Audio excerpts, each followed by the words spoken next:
మూడుముళ్ళ బంధం episode 204. Hi friends, story చూసి తప్పకుండా ఎలా ఉందో కామెంట్ చేయండి. వీడియోని లైక్ చేయడం మాత్రం మర్చిపోకండి. విక్రమాదిత్య, వైష్ణవి ఇద్దరు కూడా మళ్ళీ ప్యాలెస్కి చేరుకుంటారు. రూమ్లోకి వెళ్ళిన తర్వాత వైష్ణవి డల్గా బెడ్పై కూర్చుని, రిత్విక్ ఎందుకు మరీ అంత కఠినంగా మాట్లాడాడు నాతోటి? నిజంగా నేను రిత్విక్ని అంతలా బాధ పెట్టానా? తనలా మాట్లాడుతుంటే నాకు చాలా బాధగా అనిపించింది అని అనుకుంటూ ఉండగా తన పక్కన విక్రమ్ కూర్చుని, ఏంటి మేడం గారు మరీ ఎక్కువగా థింక్ చేస్తున్నారు ఈ చిన్న బుర్రతో అని వేలితో వైష్ణవి తలపై చిన్నగా వెనక్కి అంటాడు. విక్కీ, నేను బాధలో ఉంటే నువ్విలా మాట్లాడతావా అని కోపంగా చూస్తుంది వైష్ణవి. ఇప్పుడు మేడం గారికి కోపం ఎందుకు వచ్చిందో అని చిన్నగా నవ్వుతూ అంటాడు విక్రమ్. అదిగో మళ్ళీ నవ్వుతున్నావు. రిత్విక్ ఎందుకలా మాట్లాడాడో నాకు అర్థం కాలేదు. తనంతా కఠినంగా మాట్లాడుతుంటే నాకు చాలా బాధగా ఉంది అని విక్రమ్ గుండెలపై తల పెట్టుకుని పడుకుంటుంది. విక్రమ్ వెనక్కి వాలి వైష్ణవిని సరిగ్గా అడ్జస్ట్ చేసుకుని తన చుట్టూ చేతులు వేసి, ఎందుకురా బాధపడుతున్నావు? తను నిన్ను ప్రేమించాడు కదా, నువ్వు నన్ను పెళ్లి చేసుకున్నావు. అందులోనూ తనకి యాక్సిడెంట్ అయిన తర్వాత మనం ఇన్ని రోజులకి హాస్పిటల్కి వెళ్ళాము. అదంతా మనసులో పెట్టుకున్నాడేమో. అయినా నువ్వు బాధపడకు. అమృత ఒకసారి రిత్విక్కి గుర్తుకు వస్తే తప్పకుండా నిన్ను మర్చిపోతాడు అని అనగానే, ఏమో విక్కీ, అమృత ఎప్పటికీ గుర్తుకు వస్తుందో. ఒక పక్కన అమృతని చూస్తుంటే చాలా బాధగా అనిపిస్తుంది, మరొక పక్క రిత్విక్ని చూస్తుంటే అంతే బాధగా అనిపిస్తుంది. వీరిద్దరూ ఎప్పటికీ ఒకటవుతారో ఏంటో అని బాధపడుతుంది వైష్ణవి.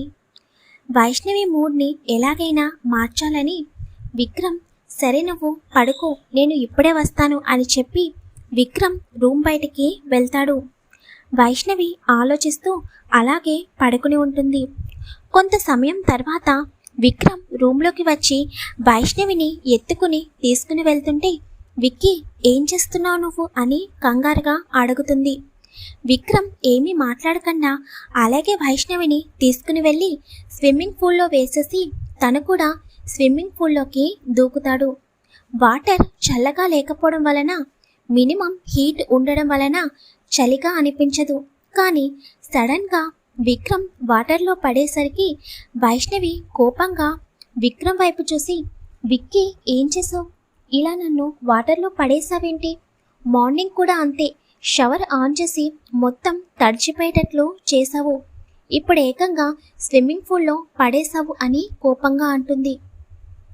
విక్రమ్ ఏమీ మాట్లాడకుండా తన షర్ట్ తీసి పక్కకి పడేసి వైష్ణవి దగ్గరికి వస్తూ ఉంటాడు.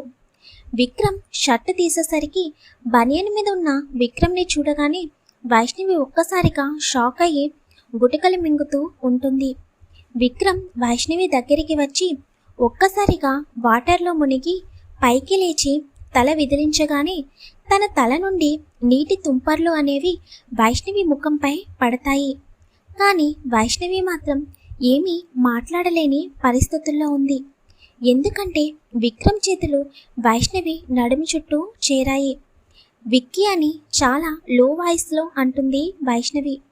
విక్రమ్ వైష్ణవికి ఇంకా దగ్గరగా జరిగి, ఇప్పుడు చెప్పు, ఇందాక నుండి ఓ తెగ ఈ చిన్న బుర్రతో ఆలోచిస్తూ మైండ్పై ప్రెజర్ పెడుతున్నావు అని అనగానే, ముందు నువ్వు దూరం జరుగు అని చిన్నగా తడబడుతూ చెబుతుంది.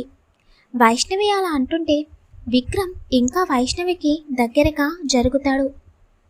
ప్రతిసారి ఈ విక్కీ దగ్గర నేను ఇలా దొరికిపోతున్నానేంటి అని మనసులో అనుకుంటూ ఉండగా విక్రమ్ వైష్ణవి 2 కళ్ళపై కిస్ చేసి వైష్ణవి పెదవులని అందుకుంటాడు. 4 పెదవులు కలిసి 2 పెదవులుగా జతచేరి చివరికి ఒక్కటిగా కలిసిపోయి సమయం గడుస్తున్నా, ఊపిరి భారమవుతున్నా కూడా ఒకరి ఊపిరిని మరొకరికి అందిస్తూ ఇద్దరు చాలాసేపు అలాగే స్విమ్మింగ్ పూల్లో గడిపేస్తారు. స్విమ్మింగ్ పూల్ ఉండేది 3rd ఫ్లోర్లో కాబట్టి ఎవరు కూడా 3rd ఫ్లోర్కి వచ్చే సాహసం చేయలేరు. అలా కొంత సమయం తర్వాత వైష్ణవి విక్రమ్ గుండెలపై కొడుతూ తనని వదలమని విక్రమ్ని నెడుతూ ఉంటుంది. విక్రమ్ వైష్ణవిని దూరం జరిపి ఇద్దరు గట్టిగా ఊపిరి తీసుకున్న తర్వాత వైష్ణవి విక్రమ్ వైపు చిరుకోపంగా చూస్తూ మార్నింగ్ సరిపోలేదా, ఇప్పుడు కూడా స్టార్ట్ చేసావా అని అడుగుతుంది.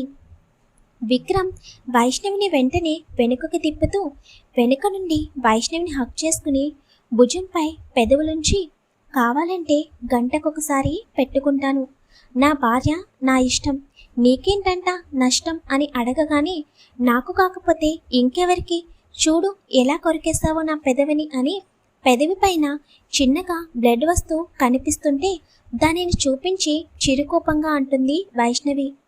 అబ్బో, మా బంగారానికి బాగా కోపం వచ్చినట్టుంది కదా, చిన్న ముద్దుకే ఇలా అంటే ఇంకా తర్వాత జరగాల్సిన పనుల గురించి ఇంకేమంటావో అని విక్రమ్ అనగానే వైష్ణవి గుండెల్లో అలజడి మళ్ళీ మొదలవుతుంది. వైష్ణవి తడబడుతూ ఇంకా చేయాల్సిన పనులేంటి అని నత్తిగా మాట్లాడుతూ ఉంటుంది. అయ్యో వైషు, నీకింకా తెలియదా, సరే అయితే కొన్ని పనులు ఇప్పుడే చూపిస్తాను అని వైష్ణవిని ముందుకు తిప్పుకుని వైష్ణవి మెడవంపులో తన ముఖమును పెట్టి పెదవులు ఉంచగానే వైష్ణవి ఒక్కసారిగా తన ఒళ్ళంతా కరెంటు పాస్ అయినట్టు అలాగే బొమ్మలాగా ఉండిపోతుంది. విక్రమ్ పెదవులు మెడవంపు దగ్గర నుండి కంఠం మీదికి వస్తూ ముద్దులు పెడుతూ ఒక చేతితో వైష్ణవి నడుమును ప్రెస్ చేస్తూ మరొక చేతితో వైష్ణవి శారీ పిన్నును తీసి పక్కకి విసిరేస్తాడు. వైష్ణవి అవేమీ పట్టించుకునే స్థితిలో లేదు. అప్పటికే వైష్ణవి గట్టిగా కళ్ళు మూసుకుని ఊపిరి భారంగా తీసుకుంటూ ఉంటుంది. విక్రమ్ వైష్ణవి కంఠం అంతా ముద్దులు పెడుతూ వైష్ణవి చీర చెంగును తీసి కంఠం నుండి అలాగే కిందికి వస్తూ తన ఎదపైన ముద్దు పెట్టగానే వైష్ణవి ఒక్కసారిగా కళ్ళు తెరిచి విక్రమ్ని వెనక్కి తోసేస్తుంది. విక్రమ్ వైష్ణవి వైపు కోపంగా చూసి, వసే రాక్షసి, మంచి రొమాంటిక్ మూడ్లో ఉంటే నా మూడంతా చెడగొడుతున్నావు ఎందుకు అని సీరియస్గా అంటాడు విక్రమ్. లేకపోతే ఏం చేస్తున్నావు విక్కీ అని చెదిరిన తన పైటని సరిగ్గా వేసుకుని అక్కడి నుండి పరుగున పైకి చేరి రూమ్లోకి వెళ్ళిపోతుంది. అమ్మో, ఈ రాక్షసిని మార్చాలంటే నా వల్ల కాదు, ఈ రాక్షసి ఇలాగే ఉంటే ఇంకా నాకు పిల్లలెప్పుడు పుడతారో ఏంటో అని అనుకుంటూ తను కూడా వైష్ణవి వెనకాలే వెళ్తాడు. వైష్ణవి రూమ్ లోపలికి వెళ్ళి గోడగా ఆనుకొని గుండె చాలా స్పీడ్గా కొట్టుకుంటూ ఉంటే దానిని అదుపు చేసే ప్రయత్నం చేస్తూ ఉంటుంది. ఇంతలో విక్రమ్ రూమ్లోకి వచ్చి వైష్ణవిని చూసి, వైషు, నీకు నేనంటే ఇష్టం లేదా అని అడుగుతాడు. విక్రమ్ నుండి అలాంటి ప్రశ్న ఊహించని వైష్ణవి కంగారుగా విక్రమ్ వైపు చూసి, విక్కీ అదేంటి అలా అంటున్నావు అని అడుగుతుంది. మరి నేను నీకు ఎంత దగ్గరగా ఉందామన్నా నువ్వు ఎందుకిలా ప్రతిసారి నన్ను దూరం చేస్తున్నావు అని అడుగుతాడు విక్రమ్. అంటే అది కొంచెం భయంగా అనిపించడం వల్ల అలా తోసేసాను విక్కీ, సారీ నువ్వు హట్ అయితే అని అనగానే, వైషు, నీ భయం నాకు అర్థమవుతుంది, కానీ నేను బయట వ్యక్తిని కాదు, నీ భర్తని. నువ్వు ఇవన్నీ అలవాటు చేసుకోకపోతే ఎలా చెప్పు, భార్య భర్తల మధ్య ఇవన్నీ కామన్, నువ్వు నెమ్మదిగా అర్థం చేసుకుంటావు అని అనుకుంటుంటే నువ్వు ఇంకా దేని గురించి భయపడుతున్నావో నాకు అర్థం కావడం లేదు అని అనగానే వైష్ణవి పరుగున విక్రమ్ దగ్గరికి వచ్చి విక్రమ్ని గట్టిగా హక్ చేసుకుని, లేదు విక్కీ, నేను దేని గురించి భయపడడం లేదు, అంటే నువ్వు అలా చేస్తుంటే నాకు తెలియకుండానే నిన్ను వెనక్కి తోసేసాను, ప్లీజ్ ఇంకొకసారి ఇలా రిపీట్ కాదు, నన్ను క్షమించు అని తన కళ్ళల్లో నుండి కన్నీళ్లు వస్తుంటే వాటిని తుడుచుకోకుండా విక్రమ్ వైపు చూస్తూ ఉంటుంది. మరి విక్రమ్ వైష్ణవిపై ఎలా రియాక్ట్ అవుతాడనేది నెక్స్ట్ పార్ట్లో తెలుసుకుందాం. నెక్స్ట్ పార్ట్ అనేది ఈవినింగ్ వస్తుంది. స్టోరీని తప్పకుండా కంటిన్యూ అవుతూ ఉండండి. అలాగే స్టోరీపై మీ అభిప్రాయాన్ని తెలియజేయండి. లైక్ చేయడం మాత్రం మర్చిపోకండి.